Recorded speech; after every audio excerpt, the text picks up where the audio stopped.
Bearcats All Access, sponsored by Ultifiber. Hey, good morning, everybody. Welcome into another edition of Bearcats All Access. I'm your host, Caleb Noe. Some good news to pass along. The men's basketball team and the women's basketball team both heading into this weekend coming off of wins. The women's team got a 16-point win on this floor Tuesday night over Arizona. And how about the men's team? 2 straight wins, scored over 90 points in both games. They'll try to get a 3rd straight win this weekend right here against Utah. We'll start today's show with Wes Miller, part of my conversation with the head men's basketball coach here at UC. It is our Coach's Corner presented by Ultifiber.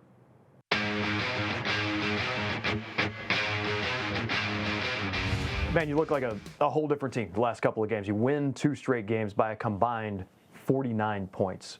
Does it feel different to you coming out of these 2 wins? Not really. The team's been very consistent with approach, attitude, mentality all year. I've been very proud of that. But it's nice when offense seems to start working consistently. We've always had stretches in every game. We've been a prolific offensive team, but the last couple games we've been more consistent, and guys have, played well, right? It's not just been 1 or 2 guys that have had good nights, but we've had honestly good offensive performances from almost everybody that's been in the game. Well, the defense has been there for the most part all season. You give up 67 points a game defensively. Offensively, you're a team that scores 72 points per game, but now you come out and you score 92 and 91 in consecutive games. What's been the difference offensively? Well, defense, I think you can control with effort and attitude and focus. And, analytically, we've been a top 10 defense in the country, defensive efficiency all year. So, again, I've been proud of that consistent focus and practice every day. Night in, night out focus on the defensive end. You always want more, but that's been consistent. The last couple of games, you've created separation and you've put the game to sleep. What's been the difference? I think, as you mentioned, whether it's Central Florida or Kansas State, the things I'm most proud of is that when there were moments where a team was trying to get back in the game, we really defended. We led with our defensive identity, which gave us some easy baskets on the offensive end. And so I think when things get tough for this team, you mentioned how great, we've been at defense all year long. When things get difficult, we have to rely on that identity first. Sure. And when we do that, we give ourselves the best chance to work through any difficult sequence. You were emotional after the West Virginia loss. You had a moment that went viral where you told fans you deserve to be, you should be frustrated right now. But it seemed like something changed after that. You come back in this arena 3 days later and you drop 92 points. You come out a few days after that, you go on a road trip to Kansas State and you drop 91. Did anything change from that moment moving forward? Not really. I'm never going to apologize for being myself, and I'm an emotional person. I care deeply about our program, about our players, about this university and this city. And so, I hurt when we don't get the result. And I have no problem with people being frustrated, because we have that frustration at the highest level in moments like the end of the West Virginia game. So 6 more opportunities here in the regular season before you get to Big 12 tournament play. What has to happen for your team starting with Utah this weekend? We just have to get better in practice tomorrow and keep doing the things that we've been doing. Again, it's been a rewarding group to work with. There's been some very frustrating results because we've been right there so many nights. But the day-to-day work's been rewarding, and I think if you stick with that, results start to find you. So what we got to do is get better in practice, do a great job preparing. There's 1 game on the schedule right now, and that's Utah, and then we can worry about whatever's after that when it's over. Still to come on Bearcats All Access, broken record after broken record. One UC runner continues to make history. Our conversation with him after this. This segment is sponsored by Furniture Fair.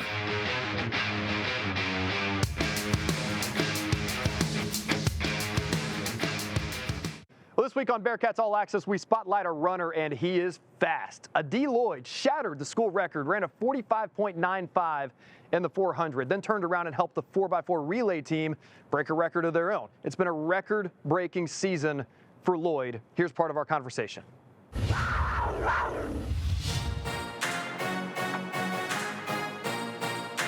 Adi Lloyd, yeah. When I started track, it was like my freshman year of high school. I started playing basketball like the winter season.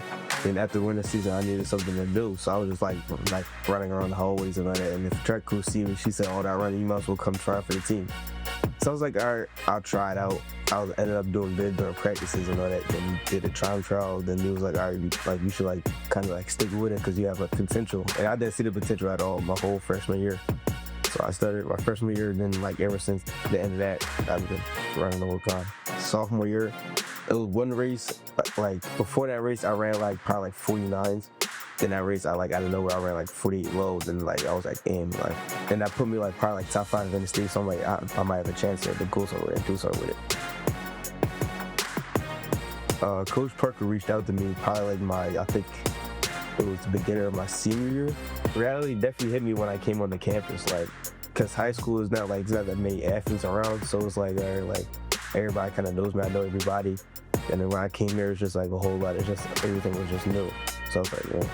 Well, I always have confidence in myself. Maybe I never thought I would be this fast, but I definitely thought I would be good. Yeah.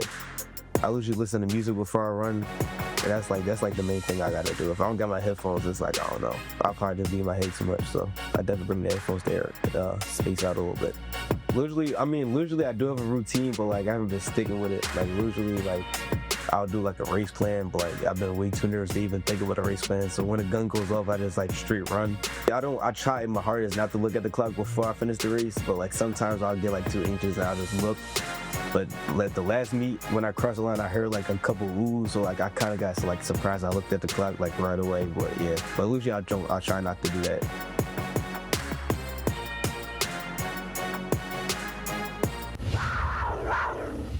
Still to come on Bearcats All Access, one young man at 16 years old moved to the other side of the world, here to the U.S., and did not know a word of English. Talk about a whirlwind experience. Now, he's a star on the basketball court for the UC Bearcats. We sit down next with Mustafa Cham.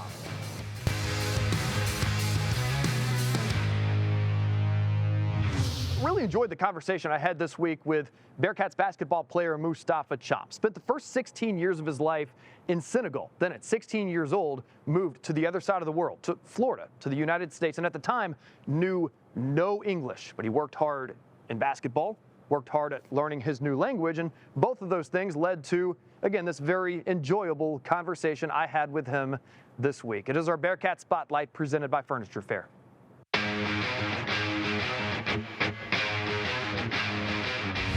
Mo, your time here in Cincinnati, what's been your favorite part of your time in Cincinnati so far?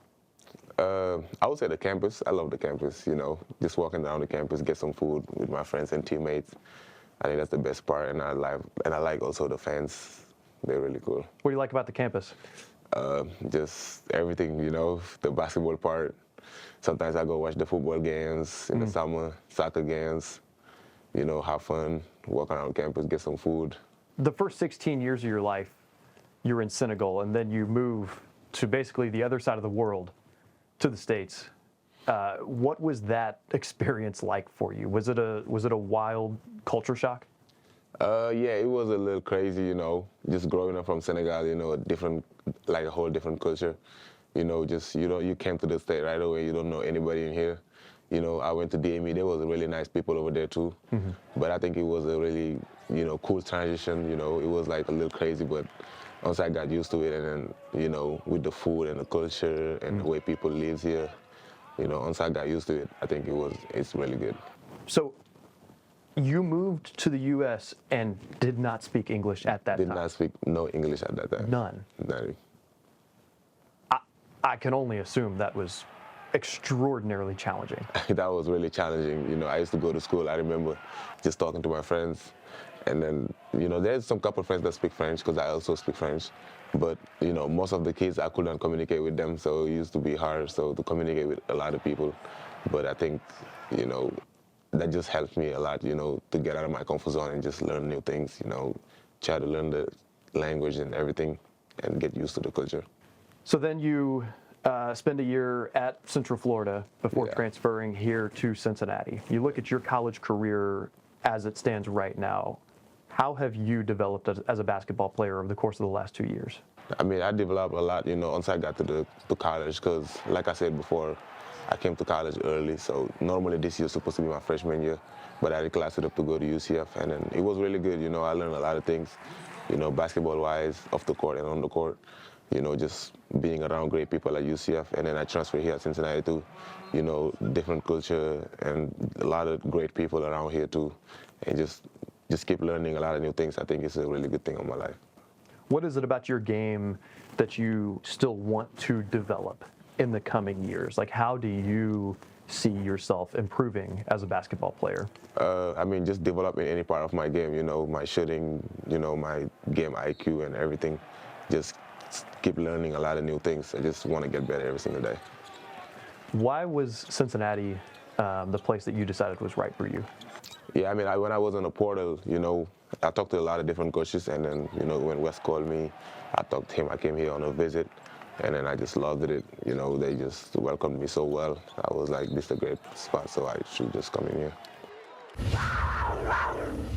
Still to come on Bearcats All Access, baseball season has arrived. We've got a behind-the-scenes look at the Bearcats as they try to make another run at the NCAA tournament. We'll be right back.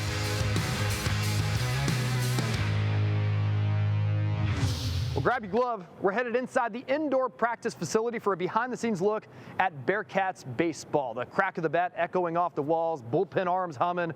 Baseball season is here. This is your all-access pass. Hey, you mic'd up? Yeah. So the people I need to stay away from with this mic. Pitts, Conlon, Tyransky, Luke, Parker.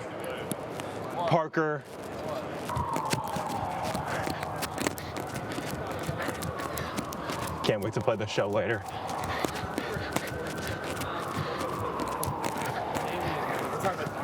So should we add in some cartwheels today? Cartwheels? Yeah, cartwheels. You're built like we're dumb shit. Hey, who are you talking to? Who are you looking down in the hole? Lateral lunge. Why are they doing that to you? See, why they starting to act different just because I got a mic on? Look, what's Sheriff about to say? He about to say something. Look at him. What he doing? You got anything to say to the mic? You're not mic'd up. Yeah, I am. Boy, you got it on. You're trying to set me up. What? Yeah, there is. Hey. Gotta get in this. Can't do it anymore. Oh! Gets on three. 1, 2, 3. Yes. Hey, did you peep Quincy's shirt inside out backwards? It's inside out. It's just inside out. Look. Yeah, the content starts now. Hey, Chuck, the content starts now. Oh, the content starts now. Yeah, we're getting into actual.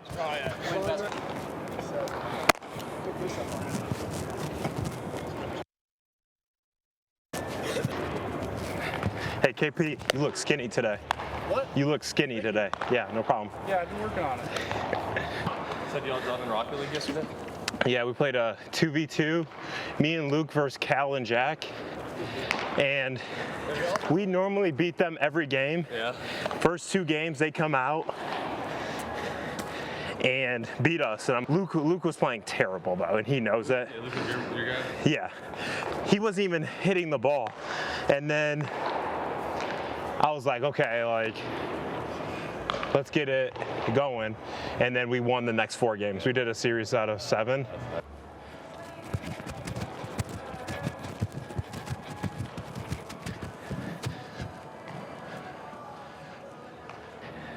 Need water over here.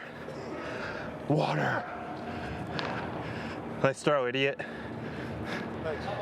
Ball, Luke. Right now? You've never hit me in the chest. Chest! That's not bad. Yeah, my arm's starting to get fatigued. I can't believe Derek's wearing sunglasses in here. Look at him. I feel like I wouldn't be able to see anything. Oh, I need you on the ground. Yeah.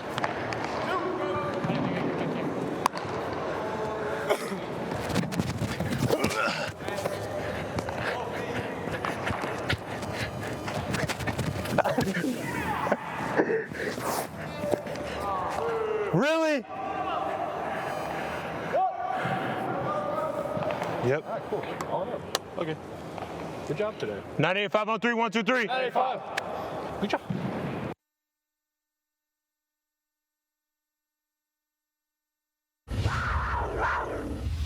All right, here's one that means a little something to me and those I spend a lot of time with in my field. It's a first look at UC Athletics' brand new state-of-the-art broadcast control room. It's a space that allows for more power and precision than ever before in the broadcast that you watch each week on TV or streaming of UC Sports. Here's an inside look at the space that's revolutionizing the broadcast of UC Athletics. We all hung up the cleats at a certain point, and this is kind of the closest thing you get. 3, 2, 1. Back ready, go music, go hit and go mics. Roll. I came here about 3 years ago after working for 20 years with ESPN in the Charlotte office. I was part of what they called the School Control Room Project when ESPN launched with the SEC Network using school control rooms. Part of the reason I came here was there's a very unique relationship between the athletic department and the CCM, which all of the school control rooms around the country use students.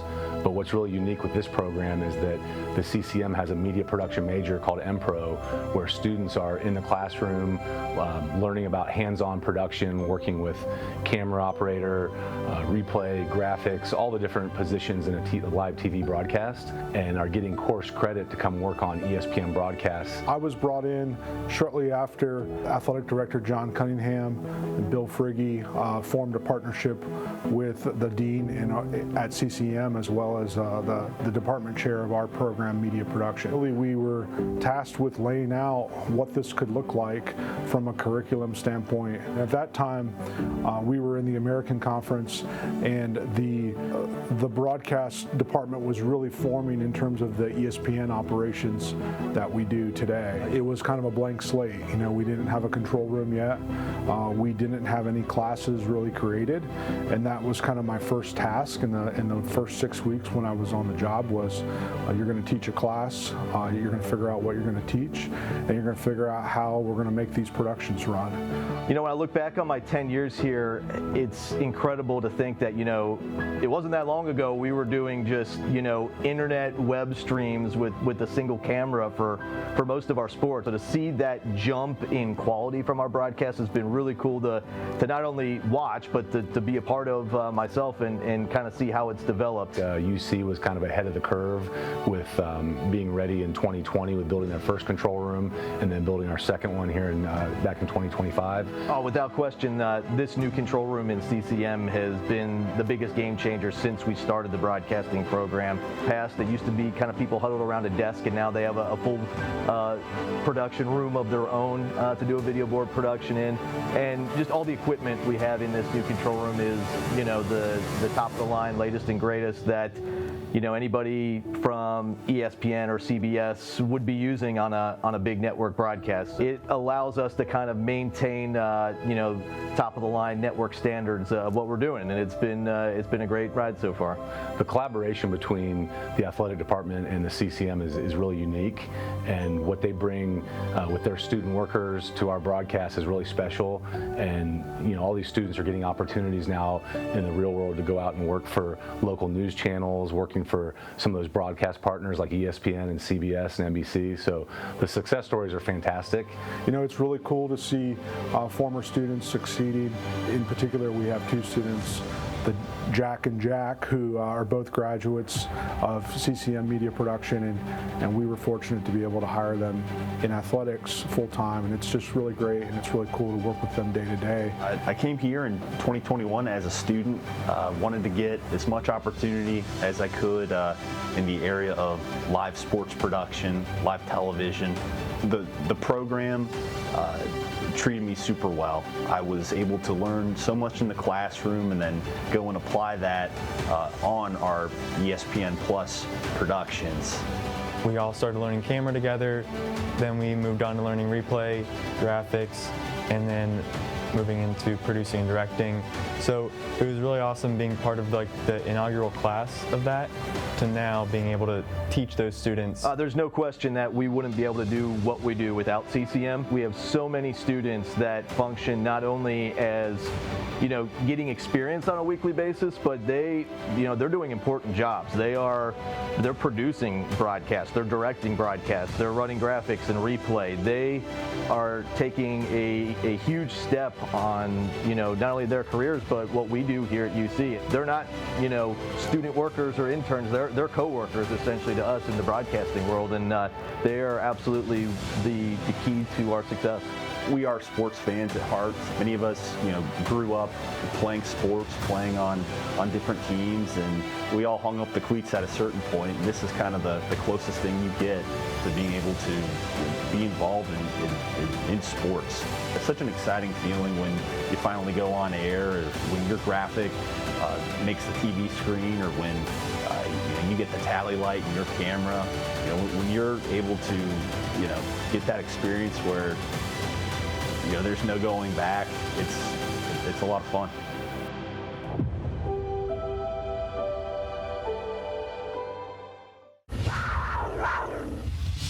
Well, that'll just about do it for this week's edition of Bearcats All Access. The UC women's basketball team will look to make it back-to-back wins later on tonight. They are way out west at Utah. 7 o'clock tip-off for them. And then tomorrow, noon tip-off for the men, also against Utah, but that game is right here. The men will try to make it 3 straight wins, and we'll see if they can go over 90 points once again. It would be a 3rd straight game for that. Thanks for joining us on Bearcats All Access. We'll do it again next week.